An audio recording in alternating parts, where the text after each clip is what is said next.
Video is really very important for all banking aspirants. Hello everyone, this is Meenakshi and welcome to Guidely. Guys, मैं आज आपसे कुछ ऐसी mistakes या गलतियां जो लोग ऑनलाइन स्टडी के दौरान करते हैं वो आपसे शेयर करूंगी। ठीक, पहली मिस्टेक ये कि पहले क्या होता था कि आपके पास लिमिटेड रिसोर्सेज होते थे, लाइक आप कोई कोचिंग ज्वाइन करते थे एंड उसके अकॉर्डिंग पढ़ाई करते थे।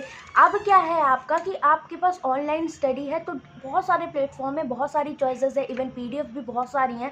पढ़ें कैसे? ठीक, तो टाइम वेस्ट स्टूडेंट बहुत ज़्यादा इसमें ही करते हैं कि यार कौन से आपको टीचर को फॉलो करना है या किस तरह के क्वेश्चंस प्रैक्टिस करने हैं। तो ये सारी चीज़ें पहले आपकी सिस्टमैटिक कवर होनी चाहिए, क्लियर होनी चाहिए, टारगेट्स आपके बने होने चाहिए कि आपको सिलेबस में क्या क्या चीज़ें किस किस दिन करनी है। ठीक, पहली चीज़ ये। और यही बहुत गलती होती है कि आप क्या करते हो, मैथ्स कर रहे हो तो डिफरेंट टीचर्स से फॉलो कर रहे हो, प्रॉफिट एंड लॉस पढ़ा, 4-5 टीचर से पढ़ लिया, बाकी के चैप्टर आपने छोड़ दिए। तो ऐसी गलती आपको नहीं करना है। ठीक है, जो भी पढ़ो सॉलिड पढ़ो और A to Z पढ़ो। ठीक है, अब इसके बाद बात आती है क्वेश्चन से भागते हो आप लोग, मेंस के टफ क्वेश्चन से भागते हो। मैं ये नहीं कह रही कि हाई लेवल करो और टाइम वेस्ट करो, एक घंटा में एक क्वेश्चन कर रहे हो, वो चीज़ नहीं बोल रही, लेकिन जो मेंस की रिक्वायरमेंट है उस हिसाब से आपको स्टडी करना ही है। और ये प्रॉब्लम आपको तब नहीं होगी जब आप प्रीलिम्स के साथ ही थोड़ा थोड़ा मेंस की तैयारी भी करते जाओगे।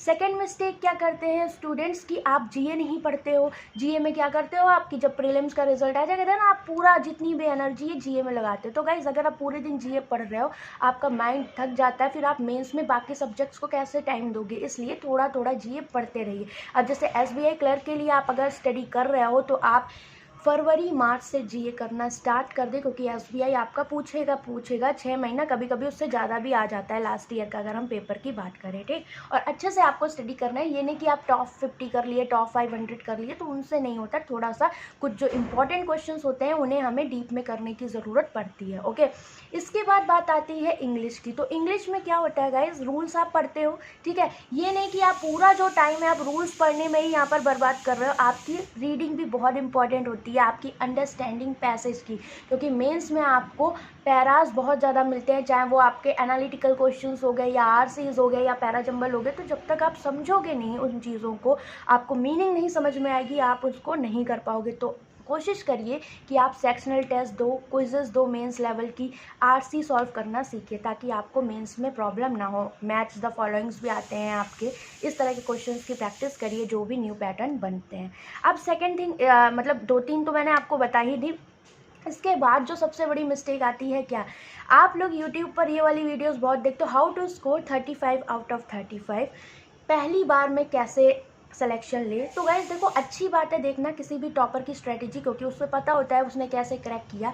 लेकिन आपको मैं एक बात और बता दूं कि हर एक बंदे की जो कैलिबर होता है, कैपेसिटी होती है, वो अलग होती है, कमियां अलग होती हैं, खूबियां अलग होती हैं। वो आप अपनी जज कर सकते हो सिर्फ मॉक टेस्ट से, कि मॉक टेस्ट से ही आपको पता लगेगा कि आप कहाँ पर लैक कर रहे हो। उन चीज़ों को सुधारिए। और डिफरेंट काइंड ऑफ आपको जो भी स्ट्रेटेजीज मिलती हैं यूट्यूब पर, तो आप अगर सबकी देखोगे तो आप सबकी फॉलो नहीं कर पाओगे। आपको जो भी एक लगता है कि हाँ ये मेरे से मैच करता है, आप उसको देखो एंड उसको फिर प्रॉपरली फॉलो करो। ये नहीं कि 10 दिन किया देन उसके बाद फिर किसी और पे मूव कर गए, तो आप एंड ही नहीं कर पाओगे अपने सिलेबस को, ना ही आपको पता रहेगा कि आपकी रिक्वायरमेंट क्या है, और टाइम वेस्ट होता जाता है। ठीक, तो प्रॉपर स्ट्रेटेजी बहुत ज़्यादा ज़रूरी है।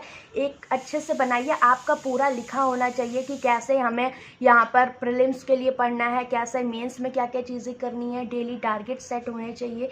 अगर ये गलतियाँ आप नहीं करोगे एग्ज़ाम में तो आपको कम टाइम में सक्सेस मिल सकती है। अदरवाइज़ यही रीज़न होता है कि आप 1 साल 2 साल निकाल लेते हो। और बात रहती है 35 आउट ऑफ 35 या 30 आउट ऑफ 30 की। ठीक, तो लाना पॉसिबल है, नामुमकिन कुछ भी नहीं है, लेकिन एग्ज़ाम जिस हिसाब से आता है, मान लो टफ शिफ्ट आती है, तो वहाँ आपको कैसे परफॉर्म करना है ये इंपॉर्टेंट है। पूरे क्वेश्चन करके आना इंपॉर्टेंट नहीं है। 100% एक्यूरेसी अगर आप मेंटेन कर पा रहे हो, इससे बड़ी बात कुछ भी नहीं होती है। तो वो आपको सिर्फ मॉक टेस्ट से आएगी। तो कोशिश करिए कि आप मॉक टेस्ट जितना ज़्यादा से ज़्यादा हो सके दें, क्योंकि मॉक टेस्ट अगर आप लोग अच्छे से दोगे तो आपको कोई प्रॉब्लम नहीं आएगी।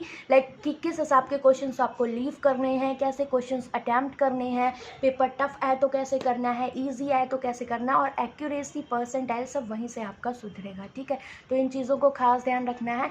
और एक इम्पॉर्टेंट बात और थी जो मैं आपसे करना चाहूँगी स्कॉलरशिप टेस्ट को लेकर। तो गाइज देखिए, गाइडली बहुत अच्छा कर रहा है आपके लिए कि जिन स्टूडेंट फाइनेंशियल वीक हैं उनकी फ़ीस पेमेंट कर रहा है। है। तो एक स्टूडेंट ने कुछ कमेंट किया था लेके कि मैं टॉपर लिस्ट में हूँ और मैं फाइनेंशियल उनको नहीं लगा वीक और उन्होंने मुझे रिजेक्ट कर दिया, फाइनल लिस्ट में नहीं लिया। तो गाइस देखिए, हमारा यहाँ पर प्रॉपर जो भी मोटिव है वो उन लोगों की हेल्प करना है जो वीकर सेक्शन से बिलोंग करते हैं। हम यहाँ पर कोई भी कास्ट के अकॉर्डिंग चीज़ें नहीं कर रहे हैं। जिनको जो सच में नीडेड हैं और अच्छा परफॉर्म कर रहे हैं, लायक हैं उस चीज़ के, हम उन्हीं को ले रहे हैं, ठीक। अब बात आती है टॉपर्स की, जो कह रहे थे कि मतलब हम टॉप में आए तो हमारे लिए भी कुछ होना चाहिए। तो ज़रूर उस बारे में सोचा जाएगा, डोंट वरी, आपकी बातें यहाँ पर नोट करी गई हैं। बट इतना हम बता दें कि यहाँ पर हम किसी के साथ भी पार्शियलिटी नहीं कर रहे हैं। जो भी चीज़ें हैं एकदम क्लियर हैं। आप कॉमेंट सेक्शन में जाकर रिप्लाईज देख सकते हो, ठीक है। तो बाकी प्लीज़ उल्टे सीधी थॉट्स मत बनाइए माइंड में। जो भी चीज़ें यहाँ हो रही हैं एकदम फेयर हो रही हैं, ठीक। और क्लासेस भी आपको यूट्यूब पर दी जा रही हैं एकदम फ्री में। अभी मेंस की हम लोगों ने स्टार्ट कर दी है। आप कंटेंट देख सकते हो, आप क्लासेस देख सकते हो कि कितनी मेहनत लगती है चीज़ों को करने में, और हम आपको अभी से प्रोवाइड करा रहे हैं चीज़ें ताकि आपको आगे चल के प्रॉब्लम ना हो, ठीक। बाकी कोई डाउट हो, कोई दिक्कत हो, कमेंट करके पूछ लेना। Bye bye, take care.